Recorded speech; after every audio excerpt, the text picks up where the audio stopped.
কলিতো যোগই আচৰিবে নহয় বে হকতি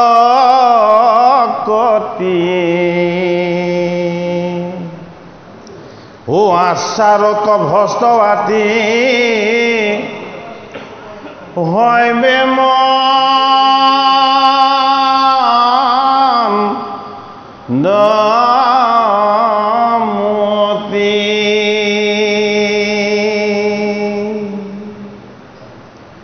হইয়া বিমোহিত ধৰ্ম পথ এৰিব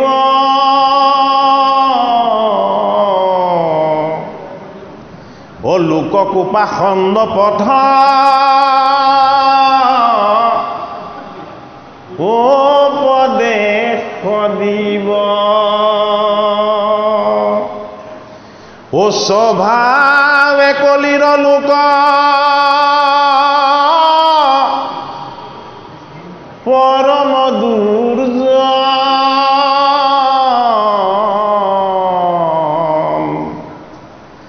ও তাতে পাই নৃপতিৰ আদেশ বচন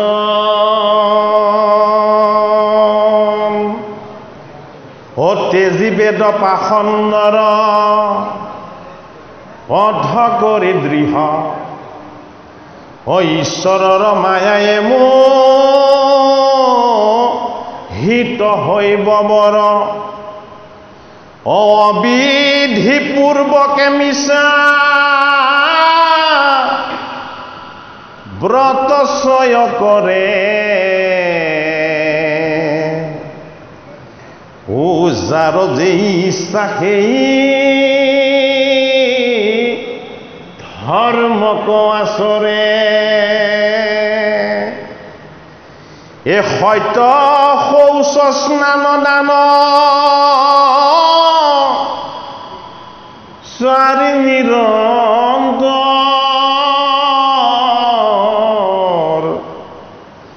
হে কৰয় কেৱলে নাশ আপোন দেহ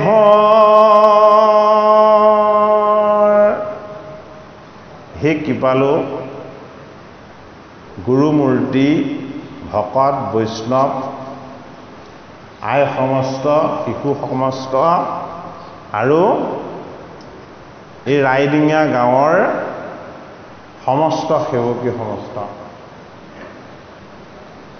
চাৰিটি দিৱসজোৰা কাৰ্যক্ৰম হাতত লৈ আপোনাসৱে আজি প্ৰথম দিৱসৰ ভাগৱত পাঠ আৰু পৰ্যালোচনাৰ কাৰ্যৰ আজি আৰম্ভণি কৰিছে যি শাস্ত্ৰৰ নাম শ্ৰৱণ কৰিলে জীৱৰ জন্ম জন্মান্তৰৰ সঞ্চিত পাপৰ পৰা মুখ্য লাভ হয় সেই পৰম পবিত্ৰ বৈকুণ্ঠৰ কল্পতৰু ভাগৱত শাস্ত্ৰ ভগৱান কৃষ্ণৰ নিৰ্গুণ ঈশ্বৰ ৰূপ এই শাস্ত্ৰৰ শ্ৰৱণ কীৰ্তন আৰু মননৰ দ্বাৰা আমি যে কলিত নৰ হৈ জন্ম পালোঁ আমি যে কলিৰ প্ৰজা হোৱাৰ সৌভাগ্য ঈশ্বৰৰ কৃপাত লাভ কৰিলোঁ আপোনাসৱৰ এই ঈশ্বৰ সেৱাই আমাকো ভগৱন্তৰ চৰণত অকণমান আশীৰ্বাদ লোৱাৰ সুযোগ আৰু সুবিধা দিছে আমি আজি নথৈ আনন্দিত হৈছোঁ কোনোবা এটা দিন হয়তো আমাৰ হৰিক স্মৰণ নকৰাকেই পাৰ হৈ যায় এই কলিৰ প্ৰজাৰ আয়ুস কম ভোগ বেছি বিলাস বেছি কলিৰ প্ৰজাৰ আকাৰবিলাক ক্ষুদ্ৰ কিন্তু বুদ্ধিবিলাক বৰ ওখ ওখ পৰ্বতময়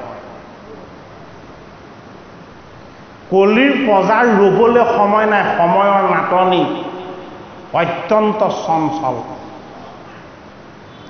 কলিত অধৰ্ম আৰু অন্যায়ৰ পৰিমাণটো সাগৰ সদৃশ কলি কি? কলি হল কাল। কলি কি? কলি হল দুৰ্জন। কলি কি? কলি আমাৰ কাৰণে পাপ। কলি কি? আমাৰ কাৰণে দুখ আৰু তাপ, যান্ত্ৰণা, কষ্ট। কলি কি? আমাৰ কাৰণে মৃত্যুৰ কাৰণ। এই কলিতে আমি জন্ম পাইছোঁ সকলোৱে। এই কলিকিত পাপবিলাকৰ পৰা জীৱক জন্ম জন্মান্তৰে উদ্ধাৰ কৰি ঈশ্বৰৰ স্পৰ্শ দান কৰিব পৰাৰ যিটো পৰম পবিত্ৰ পথ, এই পন্থাটো ব্যাসনন্দন শুকৰ কৃপাত গংগাৰ পাৰত পাণ্ডৱৰ নাতি পৰীক্ষিতে লাভ কৰিলে। আজিও গংগাৰ পাৰত পাণ্ডৱৰ নাতি পৰীক্ষিতে অভিসম্পাতৰ পৰা মুখ্য সাধন কৰিবৰ কাৰণে গুৰুৰ মুখপদ্মে ভাগৱত কথা একান্ত চিত্তে শ্ৰৱণ কৰি আছে। গংগা যিজন ভগৱন্ত বিষ্ণুৰ পদৰ পৰা অমৃতময় ভকতিৰ ৰস বৈ আহিছে, এই ভকতিৰ ৰসেই হ'ল গংগা। এই গংগা প্ৰবাহিনী হৈ বৈ আহিছে ক'ৰ পৰা? বৈকুণ্ঠ ধামৰ পৰা, ভগৱন্ত কৃষ্ণৰ অৰুণ চৰণৰ পৰা। এই গংগাক বোৱাবলৈ যত্ন কৰিছিলে কোনে? দিলীপে।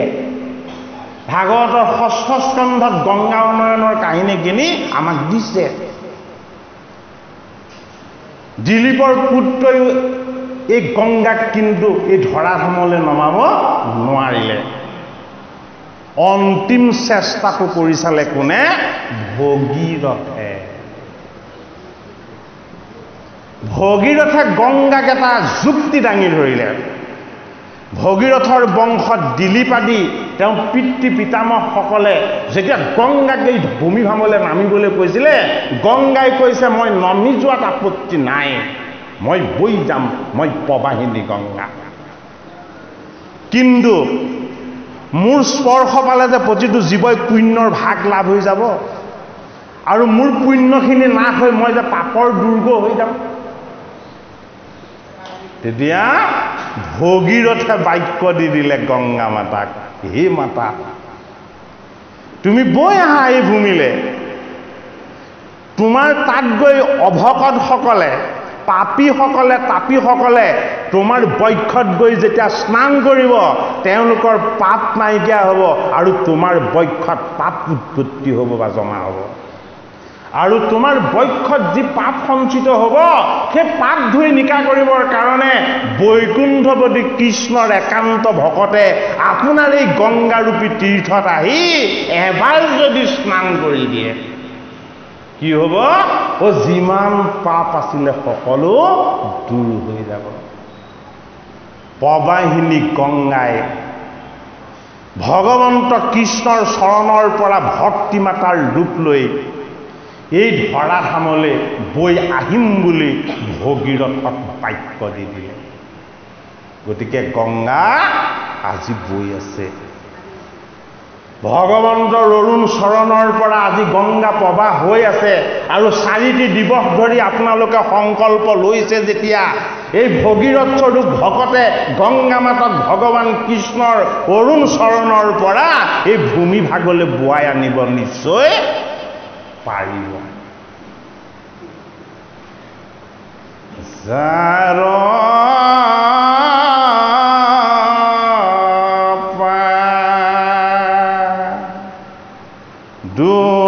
দুন্দকে দেৱী গংগা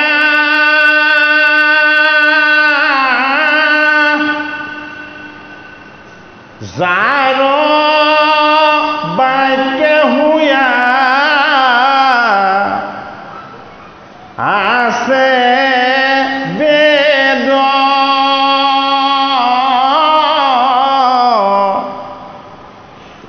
পৰম পতি তু তৰয় যাহাৰ নামে। হে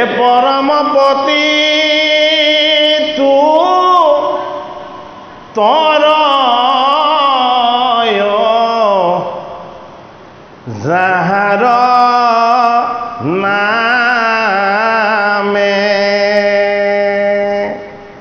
ভাগৱত কলিৰ পজাই কাৰ পৰা পালে? পাণ্ডৱৰ নাতিৰ পৰা পাইছে। পাণ্ডৱৰ নাতি কোন? পৰীক্ষিত। পৰীক্ষিতে গংগাৰ পাৰত সপ্ত দিৱস গুৰু ভগৱান শুকৰ মুখপদ্মে এই বৈকুণ্ঠৰ কল্পতৰু ভাগৱত শাস্ত্ৰ শ্ৰৱণ কৰাৰ কাৰণে আজি কলিৰ পজাই এই ভাগৱতৰ স্পৰ্শ লাভ কৰিব পাৰিছে। সেইটো কাৰণে ভাগৱতৰ এটা নাম কি? দশম। ভাগৱতৰ এটা নাম কি? মহন্ত পুৰাণ। ভাগৱতৰ এটা নাম কি? পুৰাণ সূৰ্য। এই ভাগৱত বৈকুণ্ঠৰ কল্পতৰু, ইয়াতকৈ উৎকৃষ্ট বা শ্ৰেষ্ঠ শাস্ত্ৰ এই ব্ৰহ্মাণ্ডত বা এই জগতত নাই। সেইটো কাৰণে খ্ৰীষ্টানসকলৰ ধৰ্মগ্ৰন্থ বাইবেল এখন গ্ৰন্থ, বৌদ্ধসকলৰ ধৰ্মগ্ৰন্থ ত্ৰিপিটক এখন গ্ৰন্থ, ইছলামসকলৰ ধৰ্মগ্ৰন্থ কোৰাণ এখন গ্ৰন্থ, কিন্তু হিন্দুসকলৰ ভাগৱত এখন কেৱল গ্ৰন্থ নহয়। এয়াই অন্য ধৰ্ম আৰু হিন্দু ধৰ্মৰ মাজত থকা অকণমান পাৰ্থক্য। বোলে কি? হিন্দুসকলৰ যদি ধৰ্মগ্ৰন্থ শ্ৰীমদ ভাগৱত, তেতিয়াহ'লে এয়া অকল শাস্ত্ৰ নহয়। বোলে কি? এই শাস্ত্ৰই কৃষ্ণ। এই শাস্ত্ৰ আৰু ভগৱান কৃষ্ণৰ মাজত কোনো পাৰ্থক্য নাই। সেইটো কাৰণে ভাগৱত আমাৰ সেৱা আৰু উপাসনা কৰা হয়। ভাগৱত ক'ত অনা হয়? ভাগৱত সদায় মস্তকত অনা হয়। ভাগৱত কেতিয়াও হাতত অনা নহয়। সেইটো কাৰণে কি? এই ভাগৱত শাস্ত্ৰ যে ঈশ্বৰ কৃষ্ণৰ নিৰ্গুণ তত্ত্বৰূপ ভাগৱতৰ দ্বাদশ স্কন্ধত এই কথা উদ্ধৱ মহন্তক ভগৱান কৃষ্ণই দেখুৱালে। যেতিয়া উদ্ধৱে কান্দিছে যে তুমি বৈকুণ্ঠলৈ যাবা, মই অকলশৰীয়া হৈ যাম, তুমি ঈশ্বৰ বৈকুণ্ঠৰ মালিক, তুমি বৈকুণ্ঠলৈ গুচি যাবা, আৰু তুমি যোৱাৰ পাছত মইতো ইয়াত অকলশৰীয়া হ'ম, মই ইয়াত নিজেই ইয়াত কি হৈ যাম? মৃত্যু হৈ যাম। এতিয়া উদ্ধৱক ভগৱান কৃষ্ণই হাঁহি হাঁহি ক'লে, হে উদ্ধৱ, মই ঈশ্বৰ, মই বৈকুণ্ঠপতি, মই বৈকুণ্ঠলৈ যাম, কিন্তু তুমি মোৰ ভকত, তোমাক মই বৈকুণ্ঠলৈ লৈ যাব নোৱাৰো। বোলে কিয় মই তোমাক বৈকুণ্ঠলৈ লৈ যাব নোৱাৰো? তুমিও যদি মোৰ লগত গুচি যোৱা, মোৰ কথা ইয়াত কোনে প্ৰচাৰ কৰিব? কৃষ্ণৰ নামটো মই ইয়াত কাৰ হাতত থৈ যাম? গতিকে মই তোমাক আজি বাক্য দি দিলো, বোলে কি? মই আজিৰ পৰা ভাগৱতত প্ৰৱেশ হৈ দিলো।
হে পৰময় আনন্দ ৰসময় কোটি সূৰ্য সম প্ৰকাশ কয় এ মহাভাগৱত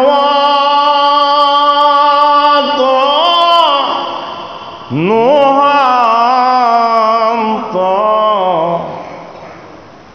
যাবে মে কত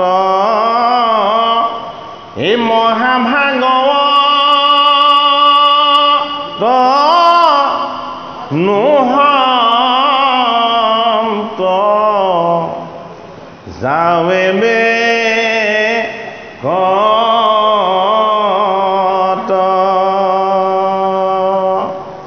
ভগৱান কৃষ্ণৰ বৈকুণ্ঠ প্ৰয়াণ হ'ব হাতত পুষ্প লৈ স্বৰ্গৰ দেৱতাসকলে সৃষ্টিকৰ্তা ব্ৰহ্মা বৈষ্ণৱ শিৱ যম ৰজা কিন্নৰ আৰু সাধনগণ চাৰণগণ সকলোৱে কি কৰিছিলে হাতত পুষ্প লৈ বৈকুণ্ঠ প্ৰয়াণ হোৱা ভগৱান কৃষ্ণৰ চৰণত এই পুষ্প অৰ্পণ কৰি তেওঁৰ পৰা আশীৰ্বাদ ল'ম বুলি সকলোৱে কাজলি পাতি বাট চাই আছিলে আৰু কি হ'ল কৃষ্ণই যেতিয়া সেই বটবৃক্ষৰ তলত জৰাবিয়াদে সৰপহাৰ কৰি থোৱা দেহৰ তত্বৰ পৰা নিৰাকাৰ নিৰ্গুণ আত্মতত্ত্ব পৰম ৰূপলৈ তেওঁ যেতিয়াই যাবলৈ আৰম্ভ কৰিলে কোনেও চকুৰে একো নেদেখা কোটি সূৰ্যৰ সমান উজ্জ্বল হৈ ভগৱান কৃষ্ণ জ্বলিবলৈ ল'লে চাৰণগণ সিদ্ধগণ মুনিগণ দেৱঋষি নাৰদ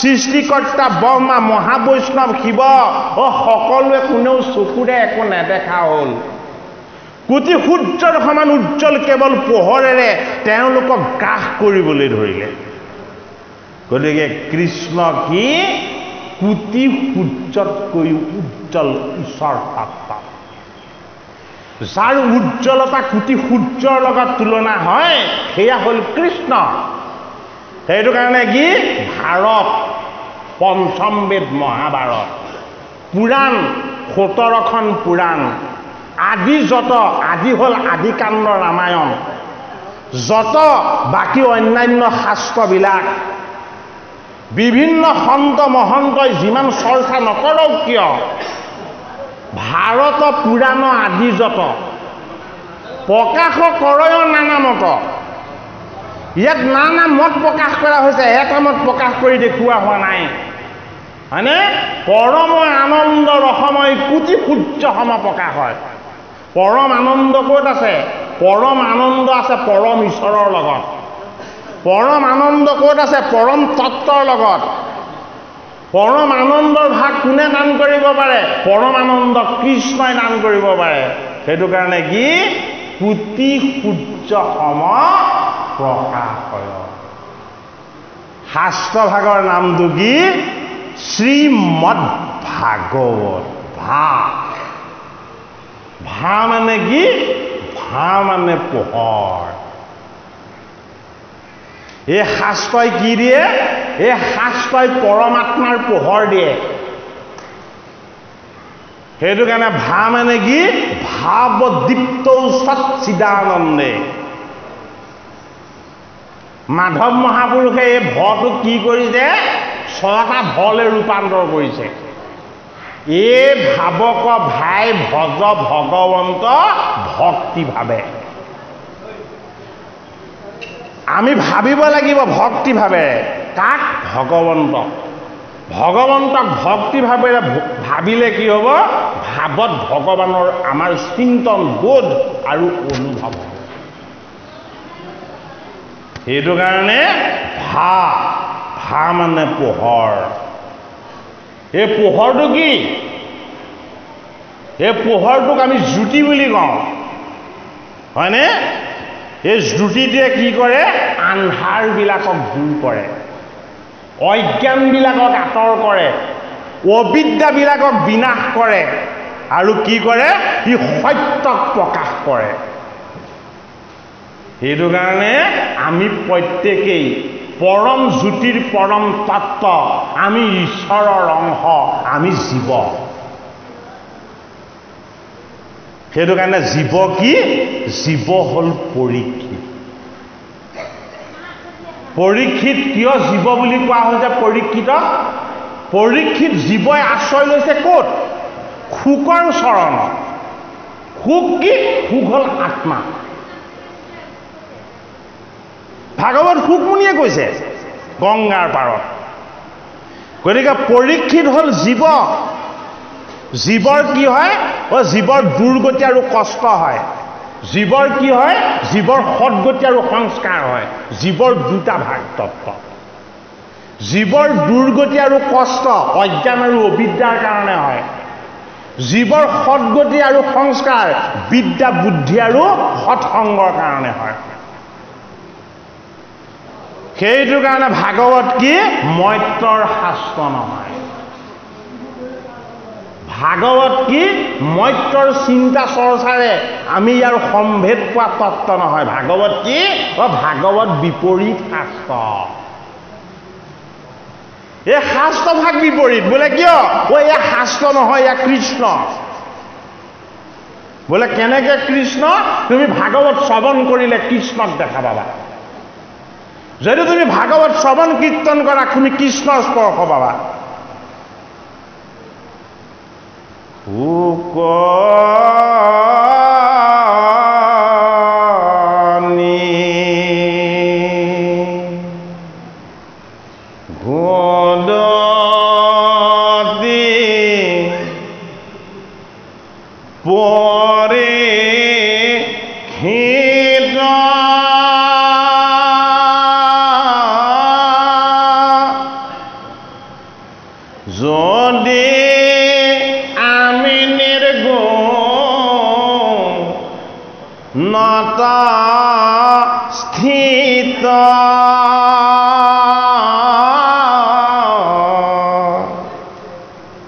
তথাপি উত্তম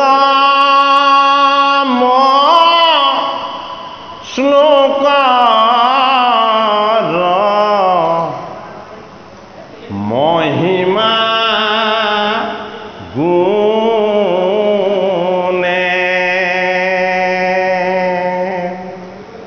হে বৎস ভৈলৱাৰ মূৰচিত এ ভাগৱত গ্ৰন্থ বিপৰীত এ পৰময়ানন্দে পঢ়িলো আমি শুনে এ পৰময়ানন্দে পঢ়িলো আমি শুনে। সুখ হয় আমাৰ আত্মা। এই সুখৰূপী আত্মাই এই জীৱৰূপী পৰীক্ষিতক কৈছে, বোলে কি? হে জীৱৰূপী পৰীক্ষিত, তুমি পৰা প্ৰকৃতি, তুমিও গুণময় নহয়। আৰু মই কি? মই কৃষ্ণৰ আত্মাৰূপ ঈশ্বৰৰূপ তত্ত্ব, ময়ো নিৰ্গুণ স্থিত। তুমি জীৱ গুণময় নহয়, তুমি পৰা প্ৰকৃতি। এই জীৱক প্ৰতিপালন কৰি থকা মই সুখ হলো আত্মা, মই ঈশ্বৰৰ তত্ত্ব, মই ৰাম, মই ঈশ্বৰ তত্ত্ব। মই গুণত নাই, সেইটো কাৰণে কি? মই বস্ত্ৰই নিপিন্ধো। সুকে বোলে বস্ত্ৰ নিপিন্ধে। সুকে কিয় বস্ত্ৰ নিপিন্ধে? বস্ত্ৰ গুণময়।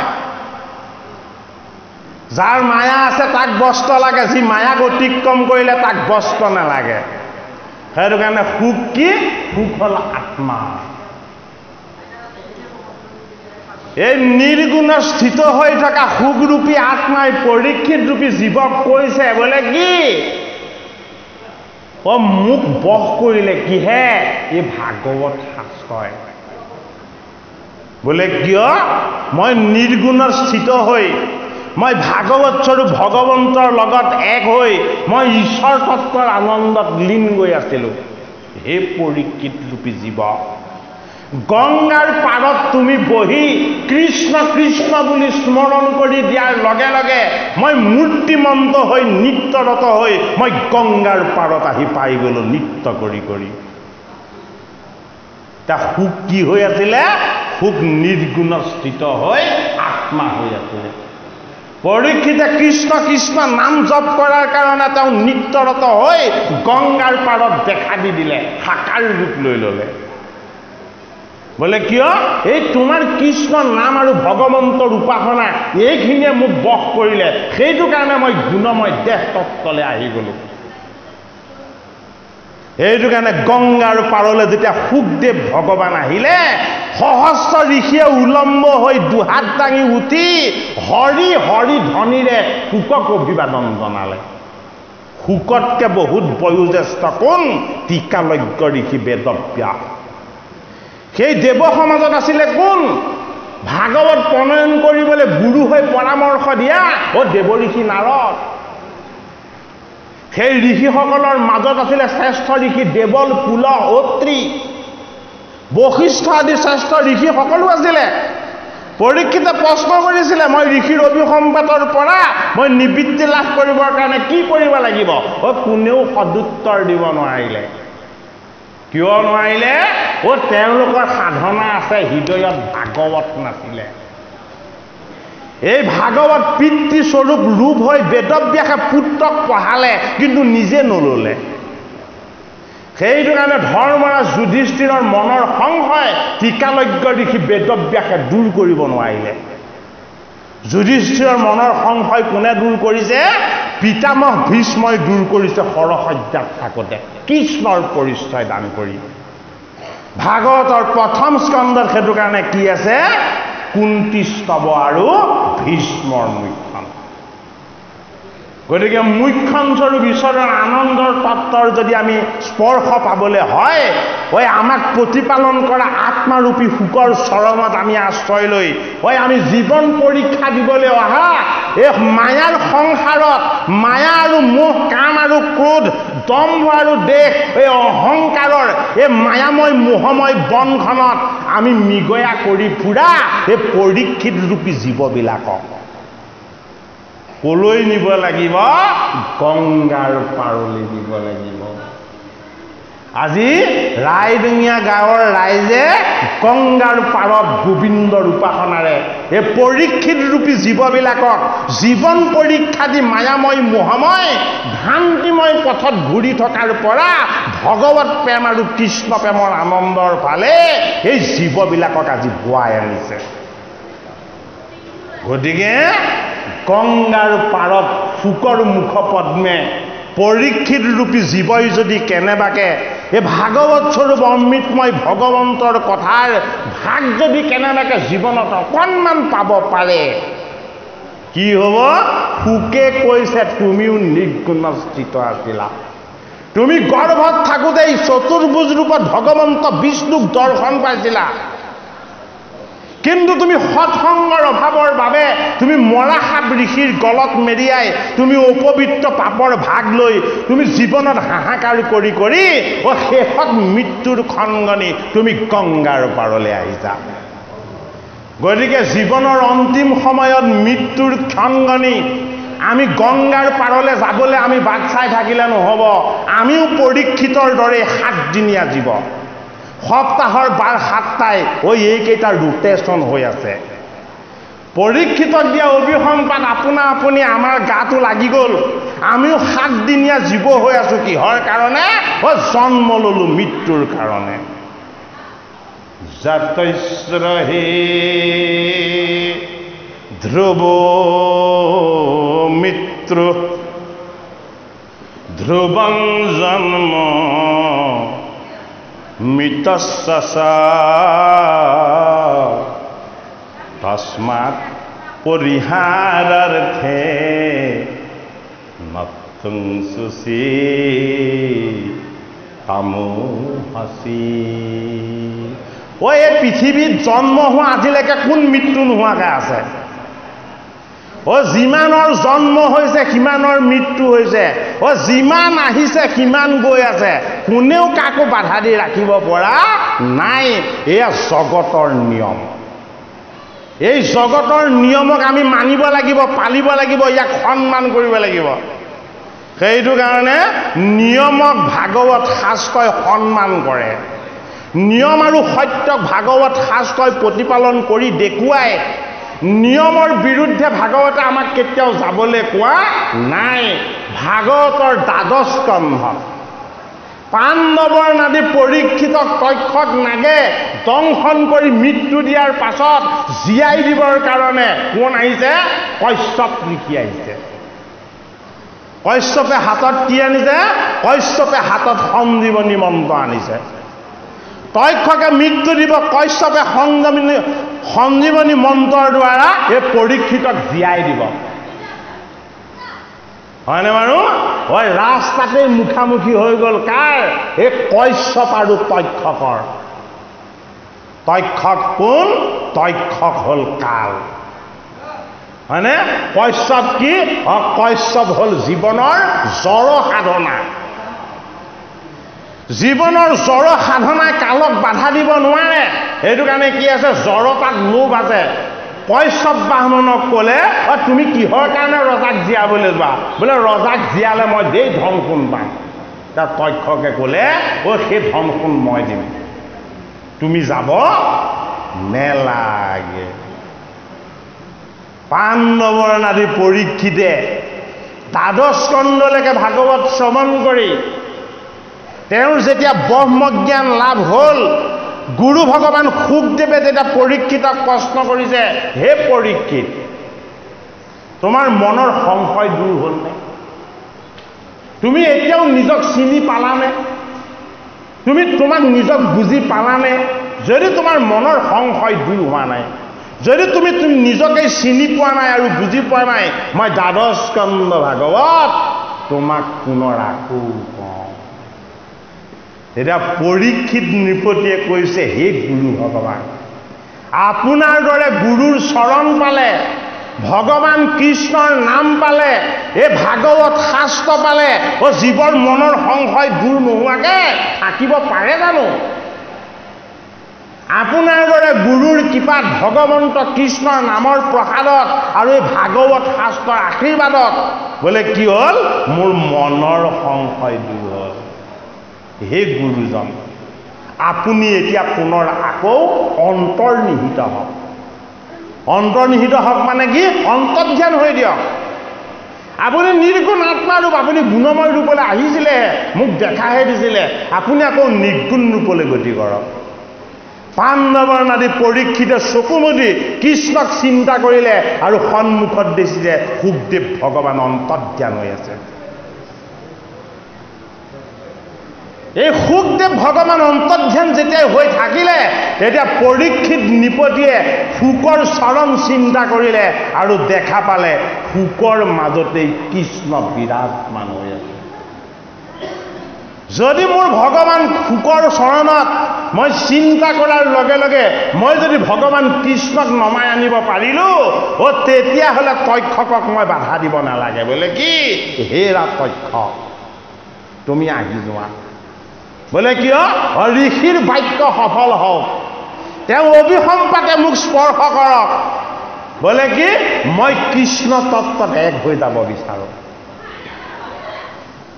তক্ষক নাগে আহি পৰীক্ষিতৰ চৰণত স্পৰ্শ কৰাৰ আগতেই পৰীক্ষিতৰ মুখ্য লাভ হ'ল। প্ৰমাণটো দেখুৱালে। যিজন পৰীক্ষিতে ঋষিৰ অভিসম্পাতৰ ভয়ত তক্ষক সৰ্পই দংশন কৰি মৃত্যু দিব বুলি ভাবি এই জীৱনৰ মৃত্যুৰ ভয়ৰ পৰা ৰক্ষা পাবৰ কাৰণে যিজন পৰীক্ষিতে গংগাৰ পাৰলৈ গোবিন্দৰ চৰণ ভিক্ষা কৰিবলৈ গৈছিলে, সেইজন পৰীক্ষিতে গংগাৰ পাৰলৈ তক্ষকক মাতি তেওঁ চৰণত দংশন কৰাই কৃষ্ণ তত্ত্বত এক হৈ যাব পাৰিলে। ভাগৱত গ্ৰন্থ বিপৰীত। এই শাস্ত্ৰৰ দ্বাৰা এই শাস্ত্ৰৰ শ্ৰৱণ কীৰ্তনৰ দ্বাৰা আমাৰ দৰে পৰীক্ষিত ৰূপী জীৱবিলাকৰ মৃত্যুৰ ভয় দূৰ হ'ব লাগিব। যেতিয়ালৈকে মৃত্যুৰ ভয় থাকিব তেতিয়ালৈকে আমাক ভাগৱতে ক্ৰীড়া কৰা নাই বুলি বুজিব লাগিব। বিপৰীত শাস্ত্ৰ এই ভাগৱত। সেইটো কাৰণে এতিয়া আমাক পঞ্চম স্কন্ধত এতিয়া আমাক কি দিছে? ঋষভদেৱৰ দেহ ত্যাগ। ঋষভদেৱে দেহ কেনেকৈ ত্যাগ কৰিলে? ঋষভদেৱে দেহ ত্যাগ কৰিছে কিহৰ তত্ত্বৰে? ঈশ্বৰ সেৱা আৰু উপাসনাৰ তত্ত্বৰে। বোলে কি মই দেহ ত্যাগ নকৰোঁ, মই আত্মা হৈ ঈশ্বৰত লীন যাম, এই দেহ মই ইয়াত নিজে নিজে এৰি দিম। এইটো কাৰণে ঋষভদেৱে দেহ ত্যাগ কেনেকৈ কৰি দেখাইছে? ব্ৰত উপাসনা আৰু সাধনাৰ দ্বাৰা। কি কৰিছে? প্ৰথম অন্ন ত্যাগ কৰিছে, তাৰ পাছত জল ত্যাগ কৰিছে, তাৰ পাছত নিদ্ৰা ত্যাগ কৰিছে, হয়নে? আৰু তাৰ পাছত কি কৰিছে? কেৱল পৰম ব্ৰহ্মৰ ৰূপটো হৃদয়ত ধাৰণ কৰি ব্ৰহ্মময় ঈশ্বৰক আত্মা ৰূপত জ্যোতি ৰূপত উপাসনা কৰি কৰি এই নশ্বৰ মাটিৰ দেহ ইয়াতে এৰি ঋষভ মানে হ'ল শ্ৰেষ্ঠজন, যিজনৰ কৃপাতে জীৱবিলাক জগতলৈ আহে, যিজনৰ স্পৰ্শ পালে নৰও নাৰায়ণ ৰূপলৈ গতি কৰিব পাৰে, সেইজন হ'ল ঋষভ। সেইটো কাৰণে এই ঋষভৰ তনয় হ'ল কোন? এই ঋষভৰ তনয় 100জন থৈ গৈছে। ঋষভৰ তনয় 100জন থৈ গৈছে, হয়নে? আৰু এই 100জনৰ ভিতৰত এজন কি হৈ গ'ল? এজন জড় হৈ গ'ল। পুত্ৰ 100জন কিন্তু এজন জড় হৈ গ'ল। বোলে কেনেকে? 3বাৰ জন্ম ল'লে। প্ৰথম জন্মত ভৰত হ'ল, ঋষভৰ পুত্ৰ হ'ল। দ্বিতীয় জন্মত মৃগ হ'ল, মায়া শাবকত মোহিত হ'ল। তৃতীয় জন্মত ব্ৰাহ্মণৰ গৃহত জন্ম হ'ল। একো নাজানে, একো নুবুজে, কেৱল ঈশ্বৰকহে জানে। সেইটো কাৰণে কি হৈ গ'ল? জড় হৈ গ'ল।